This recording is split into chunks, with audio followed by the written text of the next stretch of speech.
Limites inegociáveis. Os 5 desrespeitos que você nunca deve perdoar. Neste vídeo, refletimos sobre desrespeito e limites inegociáveis. Inscreva-se para aprofundar reflexões sobre saúde emocional.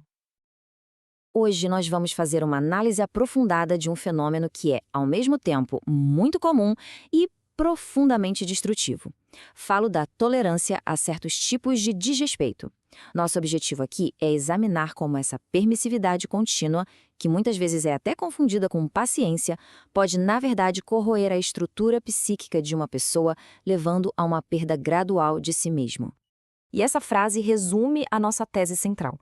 Veja bem, do ponto de vista psicanalítico, perdoar sem que haja uma consequência para quem desrespeita não gera aprendizado, não gera mudança. Pelo contrário, o que acontece é que isso envia um sinal de que os limites pessoais são negociáveis.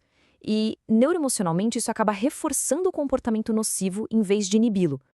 Bem, a nossa análise vai ser estruturada em 5 partes. Primeiro, vamos examinar como o desrespeito acaba sendo normalizado no dia a dia. Depois, vamos entender o mecanismo psíquico por trás disso, detalhar 5 padrões bem específicos, analisar a função crucial das consequências e, por fim, discutir como se reconstrói a preservação pessoal.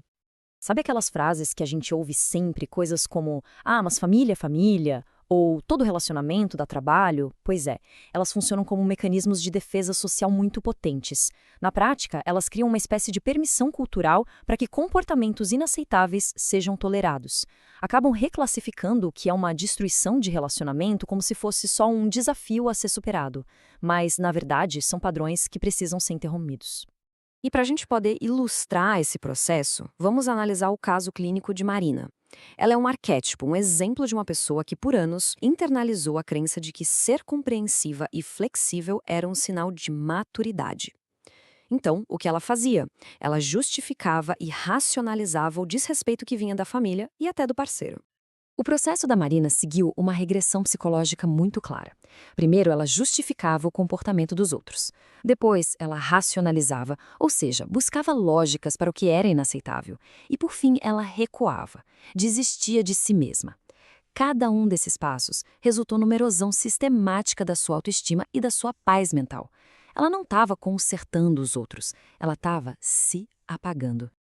E aqui está um mecanismo central em ação. Do ponto de vista da neurociência, o cérebro aprende por repetição e por reforço.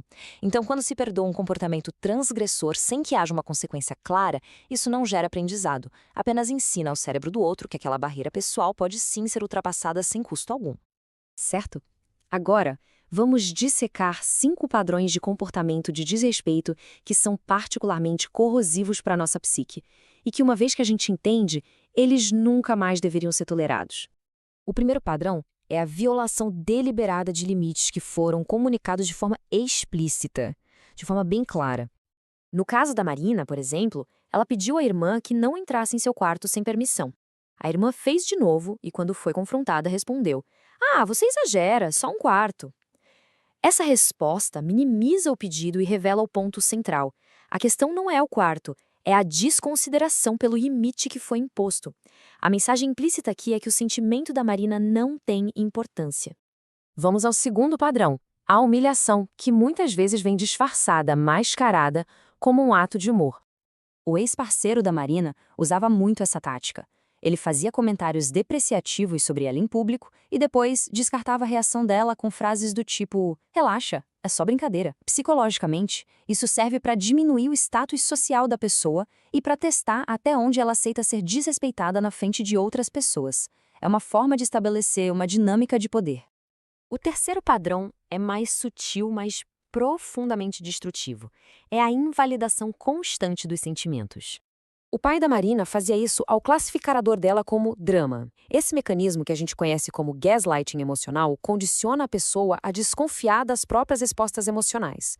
Com o tempo, o indivíduo para de confiar na sua intuição, na sua percepção e acaba se tornando dependente da validação dos outros para interpretar a própria realidade. O quarto padrão é a traição, que não é seguida por um remorso genuíno, de verdade. Essa distinção clínica aqui é crucial. Remorso genuíno envolve assumir a responsabilidade pelo dano causado e, principalmente, uma mudança de comportamento que a gente possa observar. Já o remorso superficial foca em justificativas e no lamento por ter sido descoberto. A amiga da Marina, que quebrou a confiança dela, demonstrou esse segundo tipo, o que indicava que o padrão de comportamento provavelmente ia se repetir. E, finalmente, o quinto padrão. A expectativa de que o sacrifício seja sempre unilateral, venha sempre de um lado só. Isso não descreve de forma alguma uma relação saudável, mas sim uma dinâmica de exploração emocional. A reciprocidade é um pilar de qualquer vínculo funcional. Quando a Marina finalmente conseguiu afirmar as próprias necessidades, ela foi imediatamente rotulada de egoísta, que é uma tática de manipulação bem comum para restaurar o desequilíbrio de poder que existia antes. Ok, entender esses padrões é o primeiro passo. Mas o segundo, e talvez o mais importante, é a aplicação de consequências. Consequências reais, tangíveis. Porque sem ação, a consciência por si só não gera mudança. É a consequência que materializa o limite.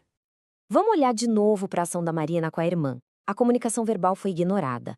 A repetição da violação confirmou a desconsideração. A consequência, a fechadura, não foi um ato de raiva, foi uma comunicação em outra linguagem. Quando as palavras falham, a ação se torna a única forma eficaz de ensinar o limite. E essa declaração da Marina é clinicamente perfeita. Ela tira toda a carga emocional da culpa ou do ataque e enquadra a consequência como resultado direto da escolha da outra pessoa. Isso devolve a responsabilidade para quem violou o limite e estabelece uma fronteira psíquica clara e, mais importante, inegociável. Agora, vamos examinar os desfechos disso tudo. A mudança de comportamento da Marina não só alterou as relações que ela já tinha, como também iniciou um processo fundamental de reconstrução do bem-estar mental e da própria identidade dela. Os resultados foram muito claros. Alguns vínculos, aqueles capazes de se adaptar, se fortaleceram com essa nova clareza. Outros, que eram baseados na exploração, simplesmente se dissolveram, revelando sua verdadeira natureza. Estabelecer limites funciona como um filtro relacional. Não apenas afasta o que é nocivo, mas ativamente cria o espaço psíquico que é necessário para que o que é saudável possa florescer. É um ato fundamental de autopreservação.